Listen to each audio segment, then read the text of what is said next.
Ante sege ka ufu ka walima do sen wati be au ka dana talaka da on ka janko jemka mi be nyana maya 10h 11h so ma dono Sherifa TV sans fait tene ka tabla ala musala ka ufu ka walima do kokura ka sangane bi araba do ya tayi février kletani kele samba flani mugoni worodo ka fo bi jemka ni ko ni andondo ya akona na kokura ma fla jemka no jeni muso ko ni tameta mana nganga me ka wele bla madoma ani mina je ka jemka ka nyon fe minti ma do ne jemka ko nana ka foforo ka wale nyima dok mo kuma na yin wele blama abi anga wele jabi ube anga ko jado an wera la ko sebe ula ame folo ka le defo ka wale nyima do ka sero ka ko fo dama aka bismillah ka on ke ka folla se mawma sananga do jem kan ko nana patron ni sokoma man sokoma ma nga foli be Sherifula Flebaga Bela Jale odo ni folla se Sherifula Flebaga Bela Jale ma nga foli samagata anga toroba ni ma fana no madame Sherif Ousmane ambe foli bala salera ma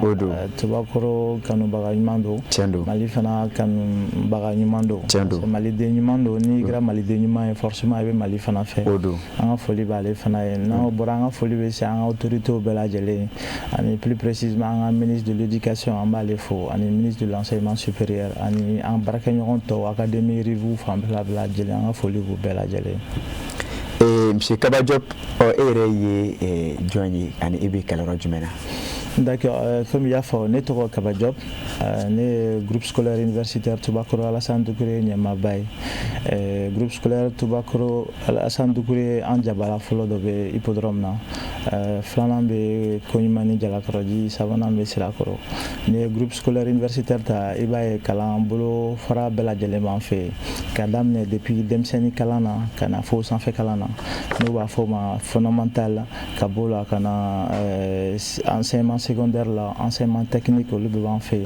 école de couture en fait non, école de santé b, canacé faut université man, au bela de l'emmenerons sur Tubakoro comme là.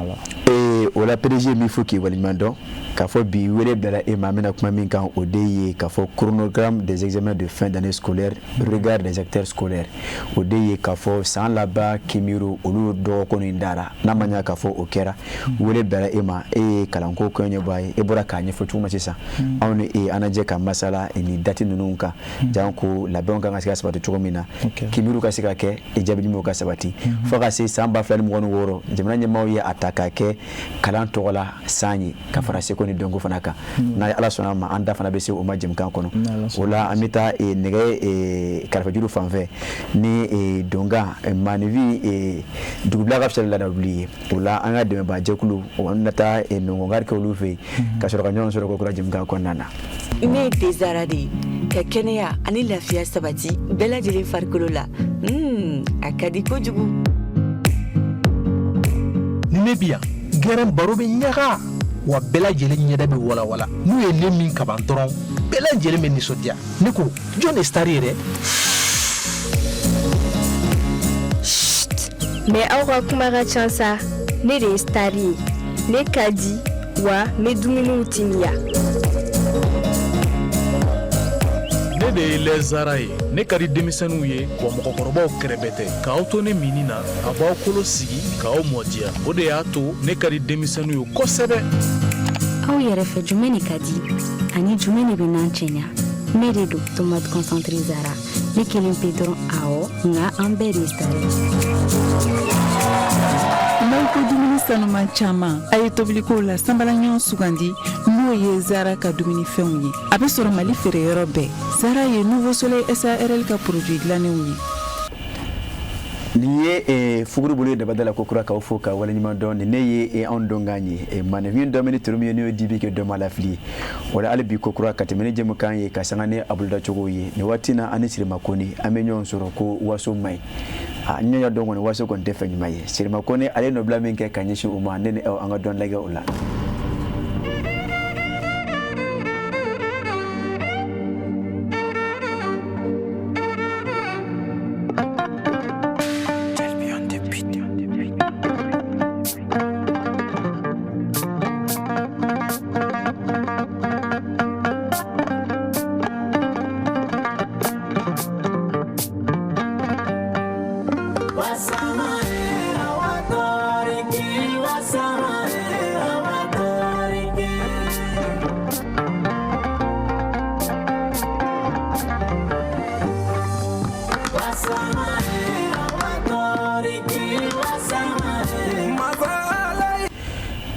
nege cogoya la karafe juru a bɛ n'a fɔ olu ma sabati ka ɲa n'a bɛ o cogo la an na don ko kura an ka jɛmukan kɔnɔ min bɛ tali kɛ yafima b'a la kunnafoni gafe n y'a fɔ cogo min na jelimuso kɔni a taamɛ taamana bi o la an seko ma kɛ min ye kunnafoni bula na an na o salo ka taa ka sɔrɔ ka kuma di an ka maa welelen ma o la jamana ka fasiri o de ye histoire ye n y'o ta a ko n'an taara histoire kɔnɔ min bɛ tali kɛ yafima bala Ibrahim Thiam la ale ye nɔbila kɛ k'a jira k'a fɔ Kayi ni Bamako cɛ sera a bila ma n'a ma ɲa k'a fɔ a taa ni segin man dɔgɔ Kayi ka den minnu sigiyɔrɔ bɛn bɛ Faransi jamana ma a ko olu kɔni ye dɛmɛ kɛ ka ɲɛsin jamana ɲɛmaaw ma ni sifo wari ye min bɛ se $14 ani a kunkan fɛn janko jamana ɲɛmaaw ka se ka o yɛrɛ boloma dɛmɛ Kayi sira baaraw la kala dɔnniya k'a fɔ baara in kɔni a kɛra Mali jamana minisiri fɛ min kɛbɛrɛ bɛ taa ka ɲɛsin tungarankew kunkanko ma a baara kɛra a fɛ kunu an kɔrɔ min baaraw bonya bila ne kun ta mɛ ka di a yɛrɛ ma a sen fɛ min bɛ tali kɛ $14 million ani a kunkan fɛ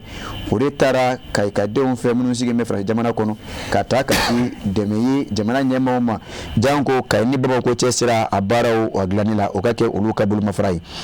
o sira kuma kɔnɔna na baara in kɔni a kɛra nin cogo la min bɛ tali kɛ yafima b'a la tɔrɔmɔɲɔ in na a ko ni salo la tungarandenw ne fɛ ka bɔ Kayi jamana kɔnɔ n'a ka Kayi ka den minnu bɛ Faransi jamana kɔnɔna na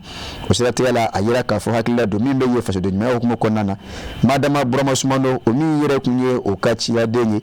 o ni jamana ɲɛmaaw ni ɲɔgɔn cɛ ale y'a yira k'a fɔ hakilina min kɔni don maa kan k'a tare baw maa ma o bila o la nka n'i y'a ye o kɛlen k'a kɛ o faso kanu de bɛ o la o taamɛ fɛn ɲini de u bɛɛ lajɛlen ka taa o ma ɲina o faso kɔ o siratigɛ la foli bɛ taa ka ɲɛsin Kayi ka denw ma minnu sigilen bɛ Faransi jamana kɔnɔna na ka se ka n'u ka faso kanu ye jamana minisiri min kabara bɛ taa ka ɲɛsin tungarankew kunkanko ma ale kɛlen ka kɔrɔfɔ ta a ye nɔfɛtigiw kɛ Burama Sumano ka kɔrɔfɔw la ka foli ta ka ɲɛsin Kayi ka denw ma minnu ka baara bɛnna nin ma ni ka laban k'a yira k'a fɔ tɔrɔmɔɲɔgɔn kɔni o nana ka ban nin kɛkun de ye k'a yira k'a fɔ fasoden ɲumanya kɛwale dɔ kɛra maa dɔw fɛ ɲɔn tɛ tɔrɔmɔɲɔgɔn kɔni salo la ka ban a bɛ jamana wagande kɔnɔna na o hukumu kɔnɔna na a ka sɔrɔ ka wuli da hali bi tɔw ma bɛɛ ka se ka ɲɛma da Kayi ka denw fɛ baara min filɛ ka kɛ o fɛ ka kɛ dɛmɛ ye ka ɲɛsin o faso ma ko nin bɛ kɛ misaliya ye n'a ma ɲa k'a fɔ faso kanu o ye limaniya dɔ ye n'i ye a ta k'a lajɛ o kɔni bɛ bɛn misaliya ɲuman ye maa ka se ka min nɔfɛ tugun k'a dɔn k'a fɔ faso kanu o ye limaniya dɔ ye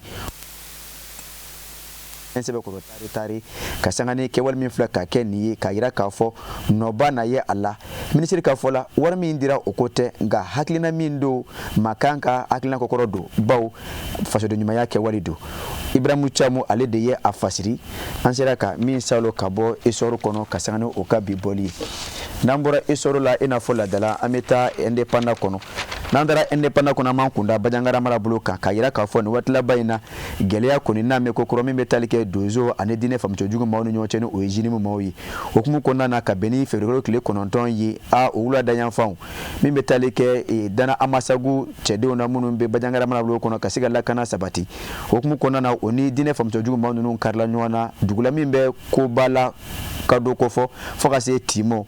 Bajangara région kɔnɔna na a baaraw kɔni a gɛlɛyala kosɛbɛ baw ma diinɛ faamucojugu n'a mɛn ni k'a fɔ o na jagoya ni vin de ta ka da maaw kan o yɔrɔ kɔfɔlen na n'a ma ɲa k'a fɔ hukumu kɔnɔna na Dana Amasagu cɛdenw olu wulila ka jɔ o ni dugudenw ni ɲɔgɔn cɛ jango ka se ka tanga ni kisi ta ka ɲɛsin dugudenw ma hukumu kɔnɔna na olu ye wele bila o jɛw ma jango u ka se ka na fara o kan ka se ka maajugu ninnu dagabɔ o da la a kɛwale a kɔni kɛra dugu la minnu bɛ koba la kadɔ ani ti kɔfɔ ka hakili jigin k'a fɔ février tile 4 tɛmɛnen o diinɛ faamucojugu ko kura o ka janfajugu kɛwale dɔ kun taara o fɛ ka ɲɛsin duguma min bɛ Kɛnjɛ ko fɔ hali bi Bajangara o marabolo kɔnɔ min kɛra sababu ka se ka donso dɔw kɔni k'olu bɔ o nin na baw min bɛ tali kɛ donso 5 bɔ ɲɔgɔn la olu kun bɔnna o nin na ni ka laban ka 4 ɲɔgɔn olu sɛbɛkɔrɔ jogo kala dɔnniya k'a fɔ nin kɛwale ninnu bɛɛ lajɛlen kɛra Bajangara o marabolo kɔnɔ o wele datɔ don ka ɲɛsin jamana ɲɛmaaw ma hali bi o ka se ka dɛmɛ ta ka ɲɛsin yekadenw ma ni tanga ni lakana ye hali bi ka cogo min na u bɛ se ka kisi ka bɔ maajugu ninnu tɔɔrɔ ma u ko n'a yira k'a fɔ u bɛ foli ta ka ɲɛsin jamana ɲɛmaaw ma olu masiri tabaw ka sanga ni hali bi baaraba min mana ka kɛ o fɛ jamana lakanani na ko nka dɔ ka fara olu ta kan n'a ma ɲa k'a fɔ maajugu ninnu kɛn bɛ ka ɲanaki ka da olu kan nin waati laban ninnu na kɛwale in kɔni a kɛra feerekɛlaw tile 9 an kɔrɔ o wulada yan fanw fɛ kumana min na u nana k'a fɔ ko u bɛna u ka janfajugu ta ni ka ɲɛsin yafima bala ni yɔrɔ kɔfɛlaw ninnu ma min bɛ tali kɛ Eti dugu ani Kobala Kado dugu ma Bajangara o marabolo kɔnɔna na Abulayi Jara ale de ye a fasiri an sera ka min salo ka bɔ a ka fasiri kɔnɔna na ka sanga ni indépendant ka bi bɔli n'an ye o bila an bɛ min ta o de ye Soir de Bamako n'an ye Soir de Bamako ta min bɛ tali kɛ Mamadu Awa Gassama Maimuna Dumbuya ale ye fasiri kɛ k'a yira k'a fɔ kunu kibaruyaw bɔra ka bin k'a yira k'a fɔ Mali jamana furanjɛrafan wasabulon tɔnden min bɛ tali kɛ Mamadu Awa Gassama la n'a ma ɲa k'a fɔ kɔnɔwɛrɛ jamana kɔnɔ kiiri kɔnɔkun ye a nɔ minɛ ni ka laban ka jalaki k'a yira k'a fɔ a na san 3 kaso kɛ datugulen ni ka laban ka CFA miliyɔn 5 sara kibaruyaw bɔra ka bin kunu k'a yira k'a fɔ Mamadu Awa Gassama kanabila o sɔrɔla a fɛ kala donna k'a fɔ Mamadu Awa Gassama yɛrɛ min ye tali kɛ a la an y'a fɔ cogo min na ka sanga ni a ka munumunu salo dɔw ye kɔnɔwɛrɛ jamana kɔnɔna na a kun ye min kɛra juillet kalo tile 2 tɛmɛnen a kun labana ka minɛ kɔnɔwɛrɛ jamana ɲɛmaaw fɛ ka yira k'a fɔ fɔlɔnkɔnɔ bin tigɛla a fɛ ka sanga ni lagosi tali ka ɲɛsin olu ka jamanakuntigi ma offense au chef de l'État fo ka se injure ma o siratigɛla ni ye a ta k'a lajɛ o kun ye a ka kiiri jalatigɛ kabini janvier kalo tile 30 tɛmɛnen ye min kɔnɔna na a yira k'a fɔ san 3 kaso o taara ka da a kan CFA miliyɔn 5 a b'o sara wa a sen tɛ bila kɔnɔwɛrɛ jamana kɔnɔna na fo ka se san 3 bɔɲɔgɔnko ma o hukumu kɔnɔna na kunu a yira k'a fɔ Mahamadu Awa Gassama a kɔni ye kanabila sɔrɔ nka ɲɛfɔli kɔni ma kɛ k'a yira k'a fɔ mun ne n'a mɛn ni a ka kanabila sababu ye nka kibaruya kɔni sɛbɛntiyara a ka lafasabakuru fɛ min bɛ tali kɛ a ka sonalidonbaw la ni o ye a ka avocat ye k'a yira k'a fɔ Mahamadu Awa Gassama a kɔni ye kanabila sɔrɔ nka kanabila sɔrɔla ka sanga ni fɛn minnu ye ɲɛfɔliba ma kɛ olu la maa caman kɔni bɛ ka sɔmi sɔrɔ k'a yira k'a fɔ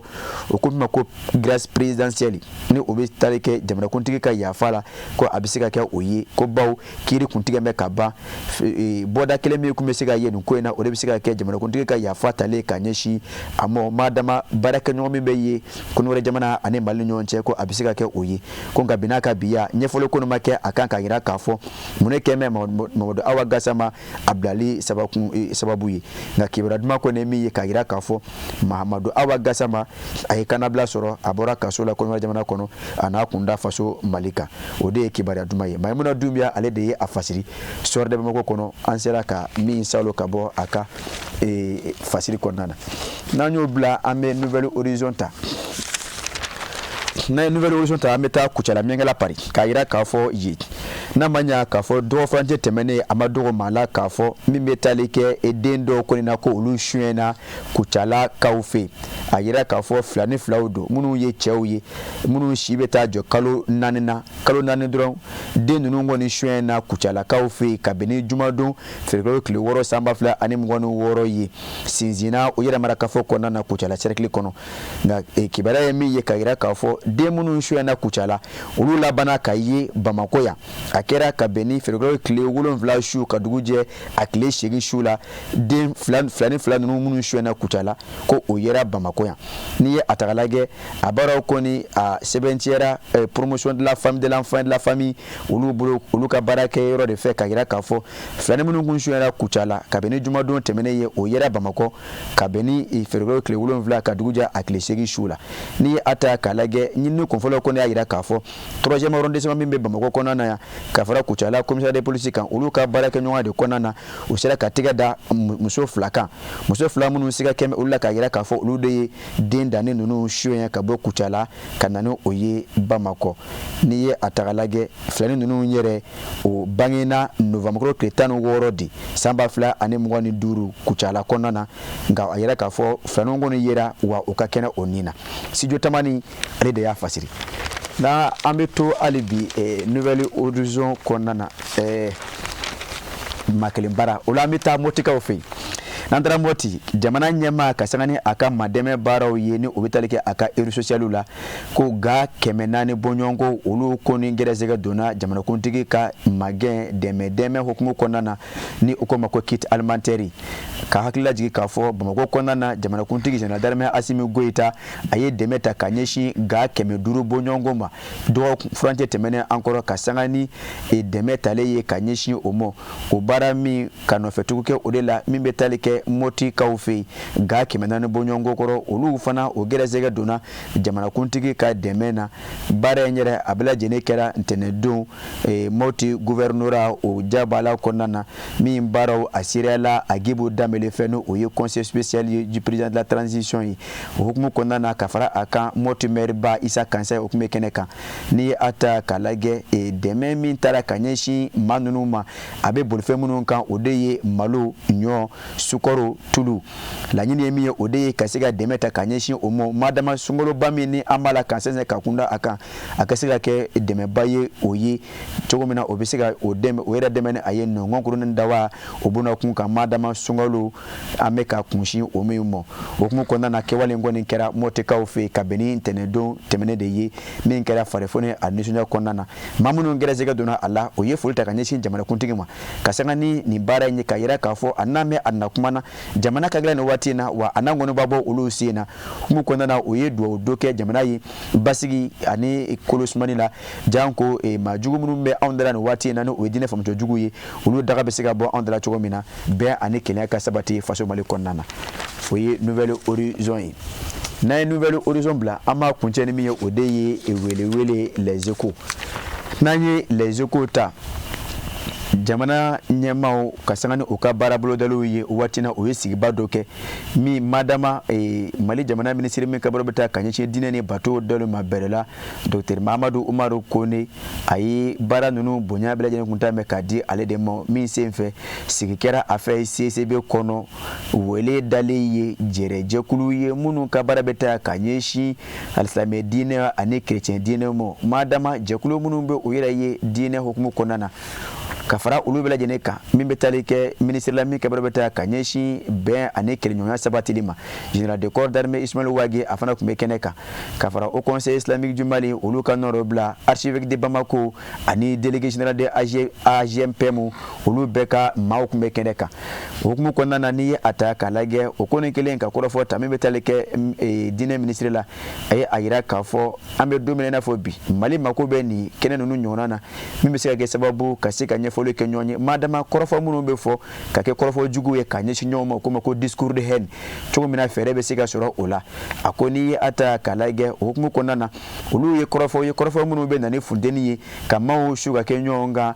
jamana kɔnɔna na o hukumu kɔnɔna na a tɛ daga fiyewu olu ka kɛ o hukumu kɔnɔna na sigi in bɛ boli o hukumu kɔnɔna na walasa ka se ka maaw fara ɲɔgɔn kan diinɛ ɲɛmaaw jan ko an ka se ka jɛgɛ hakili jagabaw kɛ walasa kɔrɔfɔ minnu bɛ fɔ kutubaw kɔnɔ madama laseli cogoya yɛlɛma ka se ka don o la baw n'i ye a ta k'a lajɛ a ye a yira k'a fɔ diinɛ laseli minnu bɛ kɛ a bɛ dankari diinɛ kɛko ɲuman na ni o bɛ tali kɛ juguya kɔrɔfɔw ye n'o discours de haine ye minnu bɛ kɛ sababu ka maaw funteni ka kɛ ɲɔgɔn kan walima ka maaw suga kɛ o faso kan a ko kuma se mɛ sa an ka jɛ ka hakili sigi ka hakili jagabaw kɛ ɲɔgɔn fɛ siraw kuraw ka se ka bɔ minnu nɔfɛ tama bɛ se kɛ sababu an ka bɔ o minɛ kɔnɔna na min bɛ tali kɛ au conseil islamique o ka nɔnɔbila la kɛnɛ kan Ousmane Soli Traoré ale ye hakilina in sɛbɛn kunnafoni k'a tare k'a yira k'a fɔ olu seko n'o dama yɛrɛ min ye jamana ɲɛmaaw ka nin hakilina ninnu na olu bɛ kɛ o fɛ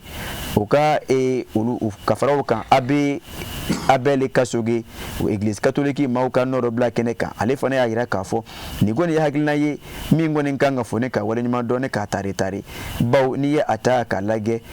Mali ye bɛn ani basigi jamana de ye diinɛ caman jamana don hukumu kɔnɔna na nin hakilina ninnu kuma ni kuma ka sigi k'o kɛ ka jɛ ka baara ninnu dɔn ɲɔgɔn fɛ nɔba bɛ ye a la min bɛ tali kɛ Claire Kulubali la o de ye association des femmes catholiques du Mali o ma ɲɛmaa ye ale fana y'a yira k'a fɔ a bɛ bɛn an ka se ka hali bi jɛ ka sigi ka fɔ ka dɔ fara o kan ka don da kelen fɛ ka bɔ da kelen fɛ hali bi cogo min na bɛn ani basigi o bɛ se ka sabati jamana kɔnɔ diinɛ laselaw ani diinɛ ɲɛmaa olu ka kɛ bɛn ni basigi kolokoloba ye faso Mali kɔnɔna na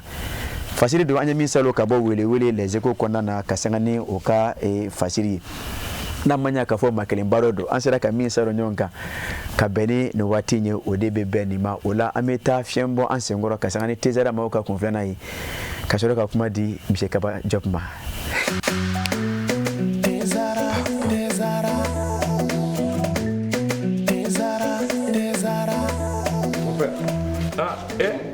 Amona e ka ni dey abe min wuli tasuma kan wa mon père Mali bɛɛ bɛ ni nene bara ni Afrique bɛɛ ni nene ni infusé ka ji kala k'a kɛ te kan o nɛnɛ tiɲɛ la mon père nin ka ne tɛ jumɛn ani n b'o kundo d'i ma te zara mon père an bɛɛ bɛ ko kelen na sa dɛ nin y'a kumaba ye e ye nin dɔn wa i ye nin dɔn wa a bi yan a man kan ni sisan kɔni i ye teko ja te zara tew ka te de ye a bi san 30 bɔ ni cɛ wɛrɛ bɛ nin den u y'a dilan kura ye ka segin ka na n'a ye k'a kɛ nin boloko in kɔnɔ wa ne b'a infusé de min han n bɛ min f'i ye i hakili to a la a bilenman o a jɛman o nin den ye tiɲɛ ye tew ka te sonsan bɔlen bɛ fali fɛ nka den tɛ jama jɛra ka duwa kɛ tezara ye ma kelen ka danga mɛna budu diɲɛ ala farafindenu jɛra ka duwa kɛ tezara ye ma kelen ka danga mɛna budu tiɲɛ ye ala tezara Monsieur Kaba Job kokora k'i fɔ k'i waleɲuman dɔn k'a fɔ a ye an sere ma foli kɔni kɛlen kɔfɛ nin y'an donnen ɲininkaliw kɔnɔna na ɲininkaliw caman de b'an bolo bi an bɛna min ta ka ɲɛsin e ma i y'a fɔ cogo min na wele bilara Kaba Job ma ka sanga ni dakun min o de ye san laban kimeru olu de dɔgɔdara n'a ma ɲɛ k'a fɔ o b'o cogo la kalanko kɔɲɔ ɲɛbɔbaw olu ka hakilina ye jumɛn ye san laban kimeru olu datuw la o la ɲininkali fɔlɔ ye min ye o de ye k'i ɲininka k'a fɔ datuw bɔra ka bi e bɛ se ka hakili jigin date ninnu na n'i hakili jigin o la Monsieur Kaba Job aw yɛrɛ ka yeta fɔlɔ ye jumɛn ye kumana min na date ninnu bɔra ka bi. D'accord, ni question diyara n ye kosɛbɛ an b'an ka autorités fo parce que olu de y'an ka ɲɛmaaw ye maa min fana don comme bamananw b'a fɔ ma lafaamuyalen don ma lasɔmilenw don maa min fana don u kunkolo b'u kan da la u tɛ décision fana ta n'u ma acteurs fana impliqué a la de façon générale date ninnu bɔra an kun sigilen bɛ ka makɔnɔ an nisɔndiyalen don fana d'abord jɔn an ka taa ɲɛfɛ fana ni sɔnna an bɛ date ninnu fana fɔ an ka lamɛnnikɛlaw bɛɛ lajɛlen fana ɲɛna pour que u ka se k'a dɔn examen date bɔlen a bɛ daminɛ cap de la fɔlɔ voilà cap o bɛ daminɛ c'est du 18 au 23 mai o ye mai kelen tile 18 ka taa bila tile 23 la donc n'o cɛra ka bɔ yen nɔ an bɛna a bɛ fɔ mun fana ma DEF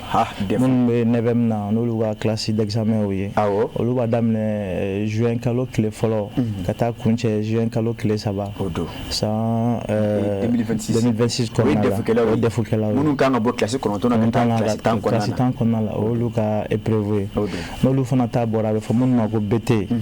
olu ye kalo c'est à dire tile 15 ka taa tile 19 na hali juin kalo kɔnɔ toujours o y'o ye n'an bɔr'o la an bɛna dankɔrɔba yɛrɛ fana la n'o ye baccalauréat minnu bɛ ni danfara don lycée ni université cɛ parce que n'i ye bac sɔrɔ dɔrɔn o kɔrɔ o ye yɛlɛma donnen i ka kalan bakolo la a bɛ taa i bɛ taa étude kura min daminɛ n'o b'a fɔ étude universitaire i bɛ t'o de daminɛ o fana date ye c'est du 22 au 25 c'est à dire toujours kalo kelen kɔnɔna la voilà juin kalo kelen kɔnɔna la tile 22 ka taa kuncɛ tile 25 la donc n'an bɔra yen n'a bɛ fɔ mun ye IFM mɛtiriw ka examen minnu bɛ mɛtiriya kalanw na olu ka examen fana date o ye c'est du 29 kalo tile 29 toujours juin kalo la ka taa kuncɛ juillet kalo tile 3 la o y'olu ta ye donc n'an bɔra a bɛ fɔ minnu ma doctorat kalan ninnu n'u ka BT santé olu fana ta ye juillet kalo tile 20 a bɛ taa kuncɛ juillet kalo 24 na o y'olu fana ta ye n'an bɔra o la an bɛna mun ye BT agro-pastoral ye o ye sɛnɛkɛlaw ka ɔkɔlidenw olu fana ta bɛ daminɛ 7 septembre ka taa kuncɛ 11 septembre la o tile 7 ka taa tile tani kelen na donc olu examen ou des décisions bɔra donc an tun bɛ fɛ k'o lase an parents n'an filɛbagaw bɛɛ lajɛlen ma donc pour que u fana bɛ se ka denmisɛnninw kɔlɔsi cogo min na o examen ninnu ɲuman bɛ se ka tɛmɛ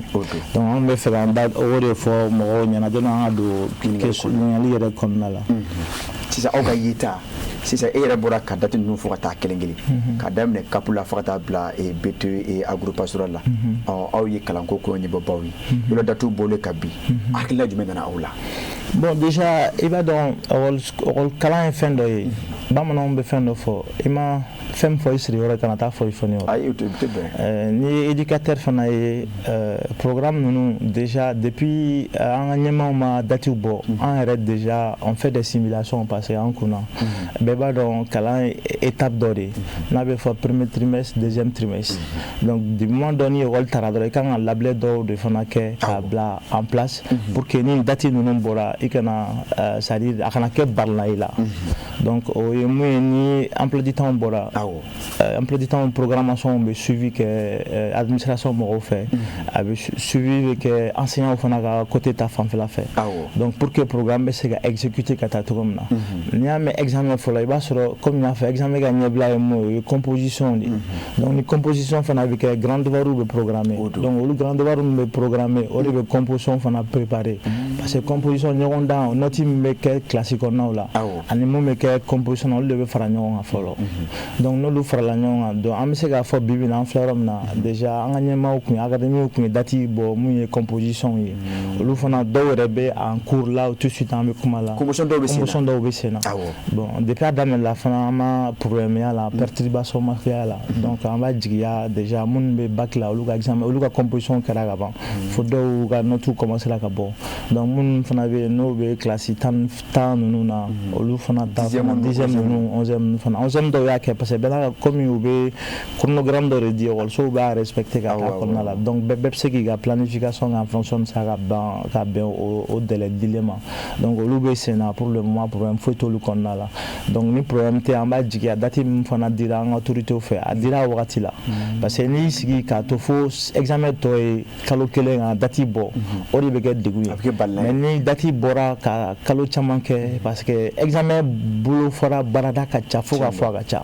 anw minnu bɛ ekɔliso kɔnɔ an bɛ cours ninnu ni composition bɛ kɛ an b'o de mais ni administration yɛrɛ ta au delà des écoles ni académies bɛ yen parce que déjà mun ye bac lycée ye ani DEF lycée ye olu baaraw bɛɛ daminɛla ka ban candidat ka lycée donni daminɛla minnu fana ye candidat libre ye olu fana ka lycée CELU a yɛrɛ yɔrɔ dɔw bɛ yen olu ta clôturé la déjà ka ban parce que pour que baara bɛ se ka taa ɲɛ ni effectif ka ca fo k'olu labilaw bɛɛ bila en place donc olu hokumu ni disposition bɛɛ de bɛ ta parce que ni calendrier bɔra dɔrɔn olu fana bɛ délai bɛ d'olu ma pour que u bɛ se ka fiches traiter cogo min na ka erreur caman bɔ a la examen ɲuman bɛ se ka tɛmɛ donc o hokumu de kama olu b'u teliya ka examen date bɔ donc pour que bɛɛ bɛ se ka baara min bɛ yen olu ka se ka kɛ i n'a fɔ dɛsɛ yɔrɔ dɔ ma monsieur Kaba Diop min ka kuma tigɛ c'est très très important c'est à dire que minnu bɛ classe kɔnɔntɔnnan na misaliya la ani minnu bɛ classe tan ni fila la n'u kan ka san laban kiimɛriw kɛ u tɛ taa o kun fɛ ten tɔgɔ de bɛ taa fɔlɔ ka dɔn ka fɔ karisa tɔgɔ ye nin ye a bɛ ekɔliso in na donc olu don maintenant olu fana de bɛ baara kɛ ni o ye ka sɛgɛsɛgɛ ka dɔn ka fɔ tiɲɛ don n'a sɔrɔ nin ye ekɔliden ye a bɛ nin kalanyɔrɔ in na o bɛ sɔrɔ k'olu de reparti sisan par centre donc o fana banna tugun donc ka sɔrɔ ka o reparti pour ka sɔrɔ ka épreuve da. a bɛ kɛ ten parce que déjà avant que u ka kɛ centre ka bɔ an ka foliba bɛ se académie bɛɛ lajɛlen ma parce que académie fɛn fɛn bɛ yen ni ekɔliso fɛn fɛn bɛ i ka jateminɛ kɔnɔ ekɔlisow bɛɛ bɛ t'u ka fiches déposer de maintenant fiche physique bɛ yen nɔ ani électronique bɛ yen olu fana b'a lajɛ ni ɲagami min b'a la ni erreur min b'a la u b'a traiter ka fiche fɔlɔ trier k'o bila ka segin ka taa ekɔliso la donc ekɔliso an b'a vérifier ni mun fana ma ɲi ni rejet min bɛ yen nɔ a kun ye min ye u b'o fana fɔ an b'a corriger an bɛ taa déposer o bɛ se ka kɛ fo sigiyɔrɔma siɲɛ 3 pour dire que baara in a bɛ taa sérieux min na donc ni a ma teliya dɔrɔn a bɛ kɛ problème a bɛna bâcler donc pour dire que an ka autorités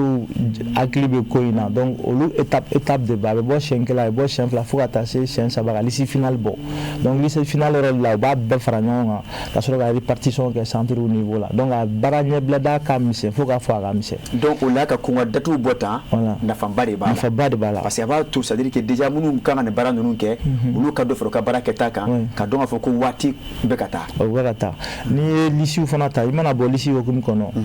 maître mu fana ta surveillance ke au lycée fana meli damela oui lycée surveillant also be ga proposition blagata ya académie na donc académie be ala je u be se ka mo kam kan ata u golu fana ta ko lu fana la ni erreur mbala wa corriger après décision fana be na bo c'est pour dire que bara inte mo ko kelen barate ale boli fambere et puis kelen barate adora bora ta cha fuga cha mais mu me yedro examen donné mais avant examen baram be ke ça dit signala mba kono a baraka bon fuga ka bon donc la me faut là c'est toujours en autorité parce que ça on difficulté mais ils arrivent à trouver des solutions à ce niveau on me fait un bas de la donner pour que parents me s'ega femme donc là fana que les ifolo me bofana amba fo parents na toujours ka demsonu fana jagoya ou ga lisi vérifier gagner parce que demsen do ya no lisi vérifier wa ou toko yala toko dronte fa toko bala ba toko bala i wulu la rom na lu toko be wala mais nimo ka après année de fusoro yi bac sur examen ro soro difficulté be clair la tourner surtout carte na comme marabe mo ko chama segen donc c'est important ou fala ga demsenu koronso ou ga se ga déterminer que tout comme nani erreur be la ga se ka corriger donc am fe go wulu le kan fana di no ko parce que ni bede be examen kon na la parce que l'examen bora il va se kan ta concours que erreur do bi ka fana se ga se ba wi ka do bali ka ta au concours que donc lu bebe ñon sur examen kon na la donc c'est important en gros fo a dati ana wakati nyana amu voilà et baranye blem fana kan kala je sais que FEMFEB qui sont dans le domaine scolaire ou bas donc FEM kan aka kono ba kan fana nga foli be administrateur be et monsieur Kaba Diop ami fo ki wari nyimando et ka fo ifle ka monu fo angunte nunu benye do ala et ni ata lage et ango no fedron et dati ka bo aboku ne ka donga fo ko ni mais angunta do nyebla baro de be do datu boku ne ye pour que kasika adonga fo et baramnu kan ke alibi do gatemene ubi monsieur Kaba Diop uba to alibi menyi ni ngakaira ka fo uba ami watima sisa yoro programme de be exécuter classe be konana et classe d'examen be fana benara programme do yoro ami sa watemina ou progression niveau be chogodi ere kayitala comme école so nyamai yoro ni yenyi ka fo progression hake Kaba Diop ami akamna be ante retard là wala ma en position kaywa bon ni question de ko se bien photo na ne also chama nyamai au-delà de ça ni association fana also fana donc association président ame masala chama nga groupe sans fait nya photo comme na Mali kalam ga tatuma comme président de la République la fo ka eliti cha kunala donc enfana ga barabe ga ta o commune kunala donc nia la j600 am se ka fa la date d'aujourd'hui alhamdulillah parce que pour que ka se ka composition que faut casser les son niveau de ma fallo donc ni sera les son niveau de ma composition c'est ka blola dem sonu union donc il y a déjà composition sera ka sabati mo be ka que ça veut dire que ma famille ka ta am sera kan déjà alhamdulillah ko kara to difficulté fitin do be sera kon nala au difficulté au fana ni difficulté be normalement au difficulté quand a transformer en opportunité là ma été to là parce que au bafo ni problème ni a problème be fa solution do be créer donc il y a au be solution insoro donc aux difficultés yemu parce que a rol ta wakati ala la na la jarabi do sera jamana ma no problème de carburant autorité ye kala nyoguru ga do kum flake je pense que do kum flake on voulait déjà depuis amata émission fana kaka je pense que parents yo fana fam aya fo ko na demsonu to so kay koro be ga demsonu suivi que demsonu kan pour que au niveau kana baisser donc kala fana tale a paramétrie bela de nyana ibisega accélération de tout na gaswa ma ke de gonfuna demsonu au niveau ma je pense que mettre fana ou tiesiro la kosobe ni ala je Mali kalango la am sega fo volet fla de ba ko privé be non public be bon ya jatemine privé kachani public à la date d'aujourd'hui bon a gelen fana watin kilométre do fana e fugu do soro an b'a folu fana ɲɛna u ka sabali parce que ni jamana bɛ ko dɔ la difficulté dɔ kɔnɔna la a man nɔgɔ c'est des responsables comme tous mais n'an bɛɛ y'an fanga fara ɲɔgɔn kan a ka ca Ala fɛ a bɛ marcher je pense qu'ils ont compris gɛlɛya fitinin min bɛ ɲɔgɔn faamu a wulila ka bɔ an ka foli bɛ syndicat bɛɛ ye o sensi fɛ k'a fɔ ɲɛna hali bi u ka sabali k'u bolo da dusu kan État bɛ ka fɛn fɛn kɛ ni Mali yɛrɛ tɛ ni an bangebagaw ka dugawu tɛ ani an bɔkolow ka dugawu tɛ Mali bɛ ka étape tɛmɛ sisan n'i y'a kɛ jamana bɛɛ ça d'Afrique donc fo ka o foli lase autorités ma donc k'a fɔ hali ni gɛlɛya sɔrɔla wariko la tile fila kɔnɔna la an bɛɛ k'an muɲu dɔɔni parce que an ye fɛn kɛ ka tɛmɛ mun ka jugu ni ye donc ko se tɔ a ɲuman ma yɔrɔ ma n'an m'an farati n'a bɔnna an bolo a bɛ gɛlɛya an bɛɛ lajɛlen de bolo donc anw Mali fo ka su k'u ka dugu jɛ Mali y'anw ta de an faso don an se ka kɔlɔsi Mali y'anw ta de an bɛ segin na wala an ye Maliyɛnw de an ye Maliyɛn kelen de donc an b'a f'u ɲɛna a ka gɛlɛn olu kelen t'a degun kɔnɔ hali an yɛrɛ fana mun ye ekɔlisotigiw ye an b'a degun kɔnɔna la privé mais voilà min kan ka d'aw ma frais scolaires ne don donc État bɛ ka seko kɛ n'a ye dɔnni min sɔrɔ a bɛ dɔ sara an ye n'a ye dɔnni min sɔrɔ a bɛ dɔ sara an ye hali n'a tɔ ka ca kosɛbɛ mais an b'a dɔn hakili b'an na donc an b'a jigiya fana kow bɛ ka stabiliser comme ministre yɛrɛ y'a fɔ cogo min na ministre de l'économie k'a fɔ ko bɛɛ ka to k'i sigi a compte lajɛ donc an b'a fɔ a ɲɛna a ye mun fɔ a ye nisɔndiya kuma fɔ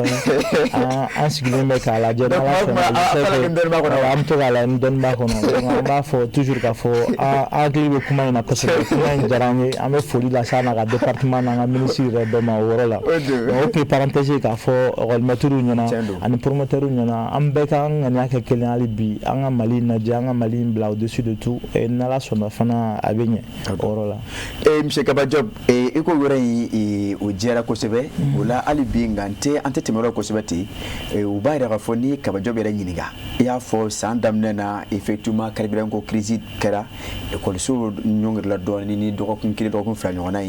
ye k'a se bi ma Monsieur Kaba Diop donc mɔgɔ bɛ se k'a fɔ on a une année scolaire normale qui se passe comme prévu. Oui Nina n bɛ kuma an yɛrɛ tɔgɔ la fɔlɔ parce que comme n y'a fɔ ne ye écoliso ɲɛmaa ye mɔgɔ fɛn bɛ groupe scolaire universitaire Tubakɔrɔ dɔn an b'a fɔ alhamdulillah an b'an ka foli b'a lase an ka cɛba yɛrɛ ma n'o ye monsieur Alassane Dukure voilà cɛba min don a fana b'an dɛmɛ kalanko la kosɛbɛ n'an mago jɔra fɛn fɛn la n'a y'a laɲini kɛ depuis a b'a bɔ a da kɔnɔ o y'a sɔrɔ a y'a kɛ ka ban i b'a fɔ k'a b'a dɔn an bɛ fɛ ka mun fɔ donc o foliba b'a ye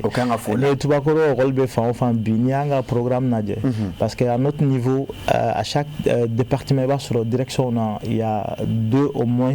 le censeur et le vice-censeur. Ah bon? Au-delà de ça aussi il y a un superviseur qui a un regard général sur tout ce qui se passe. C'est-à-dire en école bɛ fan o fan il y a un superviseur général. Donc au superviseur général fana ka contrôle bɛ boli et c'est-à-dire tout ce qui est le programme. Certes, c'est le rôle du censeur. Elle va suivre. Dans censeur de la suivi, le superviseur a un regard général un peu de tout ce qui se passe au sein de nos écoles. Au-delà de ça, toujours, on fait appel aussi à nos inspecteurs. On a visité là. Parce que ni inspecteurs ou ni faille d'obéissance, on peut mettre plus nos superviseurs qui sont là déjà. Donc nous, quand nous faisons alhamdulillah donc on bɛ se ka fɔ na bibi na Tubakɔrɔ écoliso bɛ fan o fan an ka programme à la date d'aujourd'hui c'est exécuté à hauteur du souhait et ça continue parce que n'i y'a mɛn maître fana fɛn dɔ don an ka foli b'u fana ye certes n'i y'a lajɛ Tubakɔrɔ la alhamdulillah mɔgɔw b'a fɔ ko yɛrɛfɔ dɔ yɛrɛfɔ tɛ mais fɛn dɔ don n'a bɛ kɛ fana i b'a fɔ parce que an bɛ yɔrɔ min na bibi na y a pas un enseignant qui a un franc avec nous à la date d'aujourd'hui enseignant voilà depuis Tubakɔrɔ créé là 2014 faut bi ancien la donne clé ma quand on a retard là c'est à partir du 30 on va sur salaire disposition tara donc n'a pas week-end à partir du 1er beka war munga war e muya itabe dima faut ni yere bangana mais sur la date d'aujourd'hui alhamdulillah masika du Tubakɔrɔ là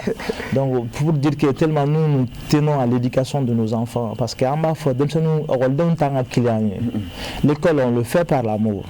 donc ni ba ke par amour akachala fait fana on a am sera noala donc il va au début en résultat on y a fana résultats, on arrive à faire des 100%. C'est vrai.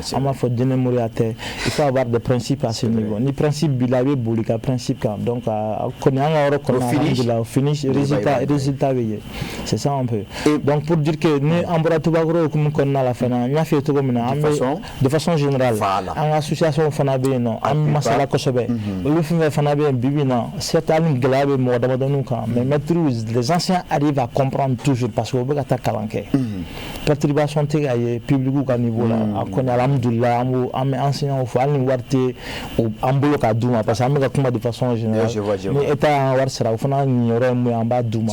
donc enseignant uni folie kakan état kan encouragement qui ali bi ni jonjon beta ga di mo ma enseignant fana c'est mal donc kana di enseignant fana parce que o jora kabo parce que ibe ga na baraka itara bi na war soro wakati na donc mais toujours tu arrives am fin be kanune donc ni kanun do ibe na al ni bi tagama isena ga na iba araba doye kraba doye c'est important aussi donc il faut les enseignants ma oro fana là pour sinon moi je pense que voilà pour des efforts fournis à ce niveau. Donc de façon générale, M. Kaba Diop pense que nous avons jusque-là une année scolaire normale, sans perturbation. Pour le mois quand même, c'est un fleur la sans perturbation. Chini be ala bo mata demain on va dire fana o masala chini me ke gagner faut temps sur ani problème fana ou la man job malidien o de faire face à ça pour définir quelle opportunité à un niveau là. Donc c'est pour dire que jusque-là les dates des examens donc sont les bienvenues. Il n'y a pas de problème. Programme photo là. Donc voilà M. Kaba Diop et qu'il faut là et pour toujours avancer pour dire qu'il y a photo mina et sans là-bas qui veut examen et misala yi anga composition di nyongo ndamu me ke classe kono mi me labe ko so yere ko nana ne ma fili ya fo do be sena chama yere klara do na manya ka fo o klara yoro ulu jabu M. Kaba Diop yere fait déjà au jabu est-ce que les résultats sont satisfaisants pour dire que les enfants déjà sont concentrés et que vraiment déjà nous tendons vers la destination. Oui, d'abord, tu vas là toujours parce que c'est important. En méga expérience qu'on fait, qu'on partage avec tout le monde à travers chez du Foula. Après que ça va bouger, enfin, en méga comme qu'on fait, on se retrouve à la dégué. Nous à la dégué, au défend avec Mali la tanya. D'abord, ni composition n'a dit, ni fait tout na baranye bledar, il veut barador et la composition nebla. Au baranye du main parce que nous, surtout nos classes d'examen, on a exigé de faire les grands devoirs chaque jeudi. Donc les grands devoirs, ça va te permettre d'abord de connaître les niveaux des enfants. C'est vrai. Est-ce que vous avez kalanké? Est-ce que vous avez les sommes de femmes pour la classe qu'on a fait? Nous avons fait ça. Maintenant, nous avons de grands devoirs là. Difficulté mbeno. Avec permettre étant membre de l'administration parce que difficulté d'observer maîtrise à fort. Mais nous avons reçu un grand devoir initial et l'école veille beaucoup à ça. Donc si l'école veille beaucoup à ça, abato il va donner grand devoir notre bora sur 50 supposons sur 40 élèves et à Morobi ça va noter sur moi le noter mai. Maintenant qu'est-ce que tu dois faire? Ça dit qu'il y a des failles quelque part. D'abord tu encourages même l'enseignant d'abord pour comprendre réellement qu'est-ce qui ne va pas. Ah ni kimikera ni ondakera Morobi duraya Morobi ça va remonter sur moi ma sur Morobi.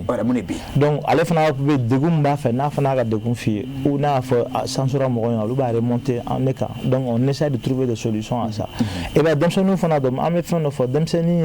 borode do ni a motogumna ila ke avec habitude to gola mais ni dem seni a do bo ne ga so flene anti grand devoir que anti interrogation que avec cela do la utile son ta mais ni dem seni ba do maîtrise là tout moment c'est ka fo interrogation que ai fait 5 minutes donc il va agli ba fo che ni monsieur dok bangwa ne ko ni normal son ta na tout moment. Donc c'est important mettre bega au système adopté la pratique là. Ni dem senu akri joro la ba souffre an donu ga da biga le sonta. Wa so biga na wala kay bu le passer ils savent que monsieur te bon na ma interroger ou na ma débat de bema. C'est important pour ancien fana ko o do bala ko se ba ave à to dem senu à niveau béré aussi. donc ni o grand devoir nous bête à la dia au lu be fara ñon en 600 abi permettre ibiga composition dative fixée composition dative fixée nous t'arrive do là bon tu es déjà ça dit rassurer au moins à 90% tu connais le niveau de tes élèves donc ni o lu be do sans ou fara ñon composition qu'on a avec qui bolo ça dit c'est la forme voilà parce que déjà ibiga dem son be niveau donc il forme kala coupe la compétition là au compétition fana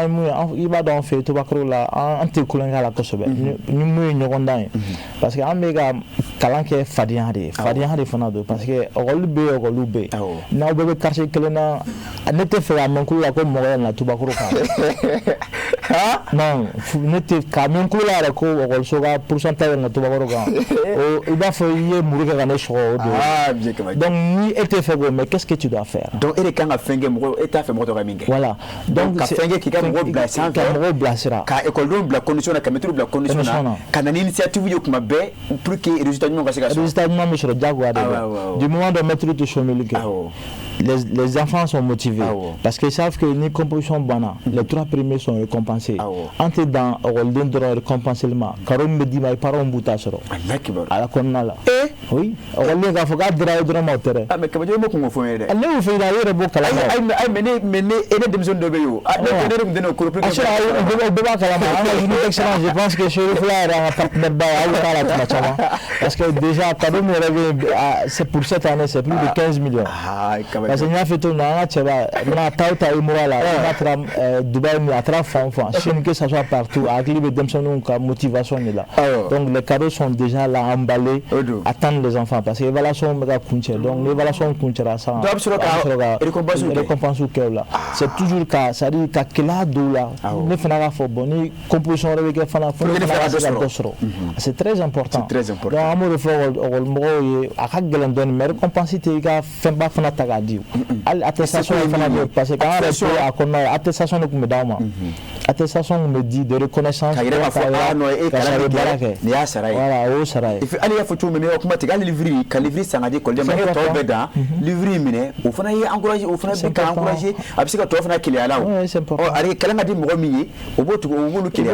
il veut me motiver c'est important même nous nos enseignants c'est le lieu de enseignants d'Obénon au-delà de leur cours ils sont tout le temps avec les enfants quand moi je suis de passage nous donner le content wari mene ko ne se mene wa duma pour ga duma mo taille o be se à 70 à Obénon oui toujours parce que ka fo amu sera le dronke au thé mais ils veulent apporter de plus donc nos motivations be jagoya ne be fragnon résultat numa il va sur les gars be se ba sur donc c'est pour partager un peu l'expérience de réflecteur fouité voilà l'expérience de Tubakoro nous même c'est avec les autres il n'est pas dit que le moins que nous on a Coca Kibolo mais juste avoir la volonté voilà avec attestation de reconnaissance en carton même si nous mettons à glow à son il donne de bail c'est une fierté pour toi de faire des médailles donc c'était une façon pour dire qu'à notre niveau en mécanisme qui a ma expérience partagée avec les autres aussi donc ne ba to fana ya foto mina ni farla commission ka e ba ka fo abi deux frères démissionner ka hakika wa et puis ça veut dire que ba forme de déjà ça veut dire que au ba don fa nga école longa niveau be choko mina donc et puis comment est-ce qu'ils sont préparés pour attendre les examens de fin d'année donc lu be o sira odi et ngmena nyingal mi tu wala be na fo et daso parce que mena fo na manya fo go chokola an kunshi mais deuxième ni premier trimestre bana deuxième trimestre be na forcément on ni na soro majien do yere premier trimestre la be o jumo kan ake o la pro ka sika deuxième trimestre ko lu wo nu ngere o le kunyi ngale ka voilà au la ben mot toujours pour dire que les notes des enfants on doit pas traîner avec quand je dis on ne doit pas traîner, il va se remettre d'Obénon parce que de façon générale, et puis on fait une expérience pour pallier à ce problème qu'on boit là. De façon générale, nous comprenons que la mettre d'Obénon c'est la meilleure longue donc nous avons corrigé classe qu'on a là.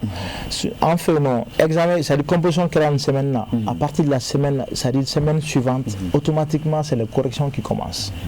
Donc correction mesdames, l'élève on avait dit ensemble à la note déposée, c'est obligatoire. Donc nous de l'élève de l'ensemble à la note déposée, enfin on va un bulletin là rapidement. C'est pour voir s'il y a des erreurs à corriger. Donc elle va dans sa et composition note ou bola et 8 sur maintenant les 8 sera on met passé classe qu'on a au final là mon frère nous m'a moins sera et mon ne moins sera encourager avant le grand jour du journée de l'excellence mon frère nous m'a barraqué pression de doubler on convoque les parents d'abord la première des choses ni bulletin bradron fait moins sera le bêta dama mais ni parents ni ma fin sera ça dit qu'il déma barraqué à bulletin mambolo au final là on met de la de dire tu as une scène pour que parents en arrêter ni parents en arrêter il y a des sanctions derrière sur l'école sur l'enfant aussi c'est vrai mais quand faut composition grand mais parents non mon temps fait jaguar mo do na répondre c'est obligé c'est obligatoire donc ibna il faut de ma baraka donc na ma baraka mon conseil kan a dit ou ni rattrapage kan ka am finir donc anga effort fragnon pour pallier à ce problème la solution ni là c'est très important monsieur Kabadio mais donc matige ni le démissionnaire faut tout le monde démissionner au donc il ou le coprébulletin boira comme ko erreur ba l'état là donc déjà elle avait 11 de moyenne comme ko erreur d'obéi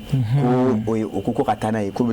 les enseignants concernés donc et bulletin ko fait ou be ou nous tout sebeyi donc asura orienter ça habitané aye direction donc sur le cas donc c'est pour confirmer un peu avec ce que vous venez de dire donc depuis la semaine dernière les premiers bulletins dimsobe et commande d'état là aya fonya donc et monsieur Kabadio qui faut que walimado wati balakata nga wame doanga e idemka kumfana kono odeyi e monsieur Kabadio demanya mawo ye nyina santa kake kala sanye kafarase ko ni dongoka e awye kalango ko nyabo bawi e ka yeta jumaye hakilina la mène à faire nos filles peut-être avec mon boulot de l'école. Tu sais, donne décision en Kata. En Marano, Fitim Dola, c'est le lieu de salut Dr Gakou. En association au niveau de l'enseignement supérieur.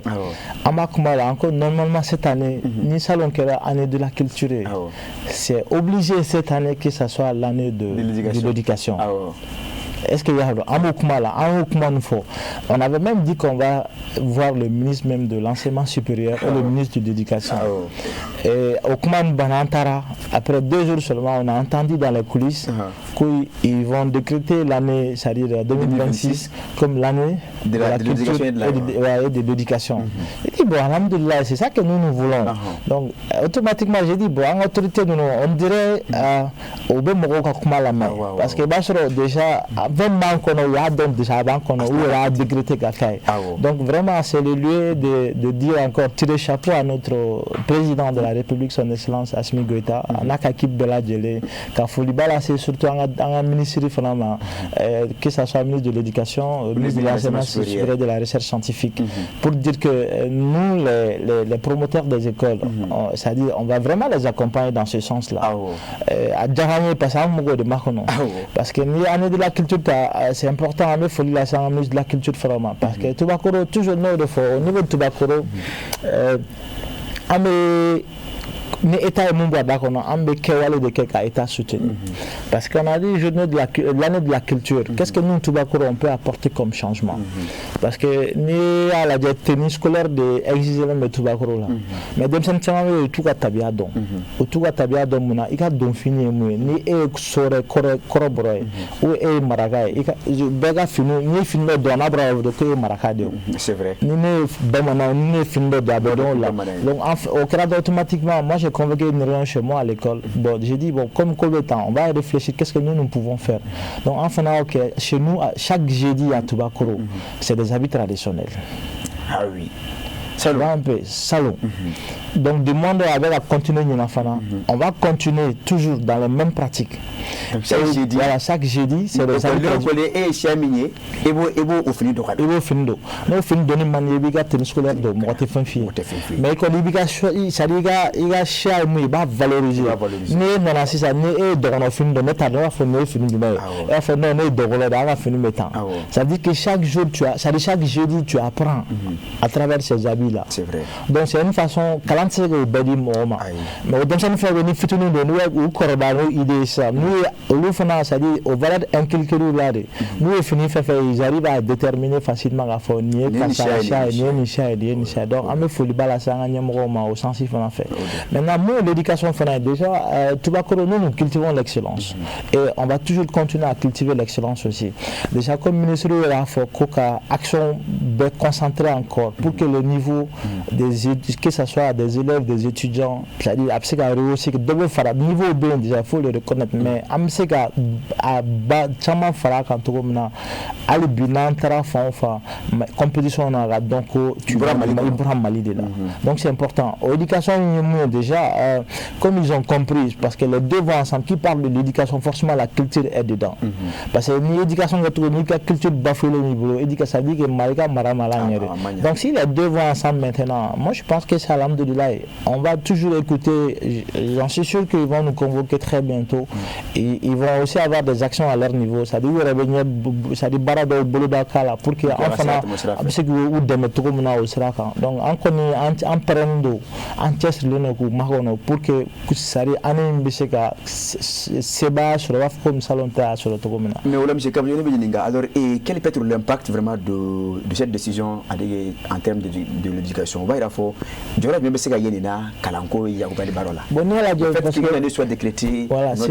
déjà ça monte toujours parce que le président qui a vu la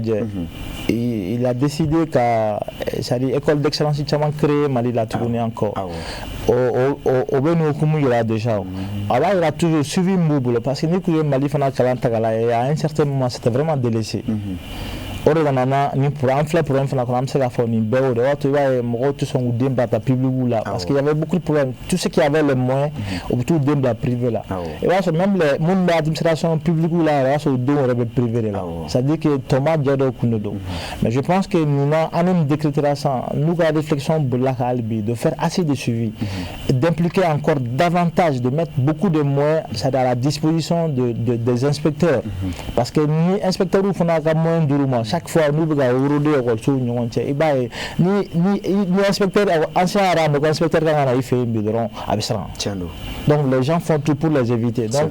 on toujours état fait au cas où Luga c'est à dire le moins Luga disposition na chama faraka alibi pour que Luga suivi beseka boya et toujours ils valorisent les anciens mais ni de même beseka talafra anciens au canton surtout nous les acteurs au niveau de l'éducation c'est tout ce qui est privé parce que amseka falamdula c'est grâce à nous il est fauteuil et nous Malita la bibi d'enfant généralement à l'examen là classement monake premier de bon là privé oui privé donc na privé au privé quand fana kanga ça dit de photo bu mananga ka bolo do korali bi ku deme u ka do antala ne nyoy à privé non c'est pas avoir de l'argent seulement mais c'est pour accompagner l'État c'est vraiment important dans ce sens donc on faut alibi le partenariat continue on est toujours là à soutenir l'État et on est là pour un mot quoi monsieur Kabadjob qu'il faut qu'il walimando il faut les garantir ko watisira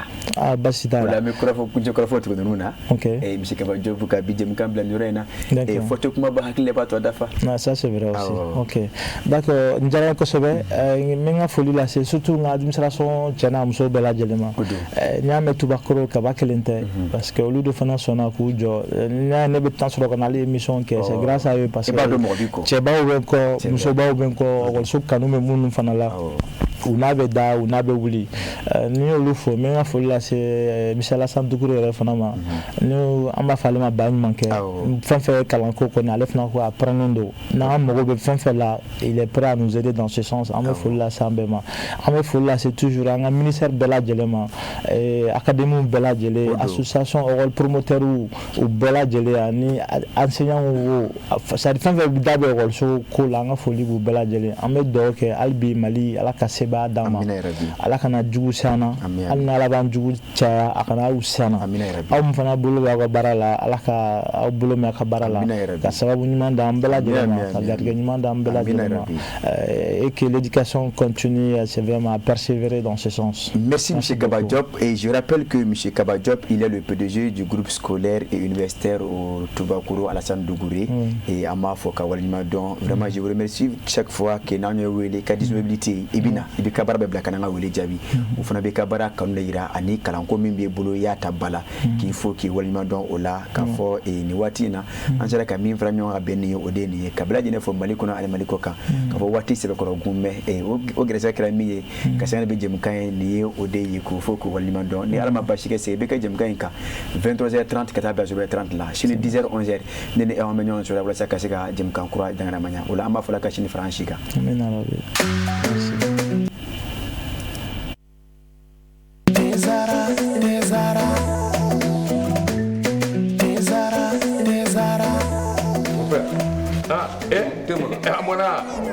E ka nin den in a bɛ min wuli tasuma kan wa? Mon père, Mali bɛɛ bɛ nin nɛnɛ b'a la nin ye infusé ye ka ji kalaya k'a kɛ te kan o nɛnɛ. Tiɲɛ la mon père nin ka ɲi. Ni tɛ jumɛn? Ani n b'o gundo d'i ma te zara.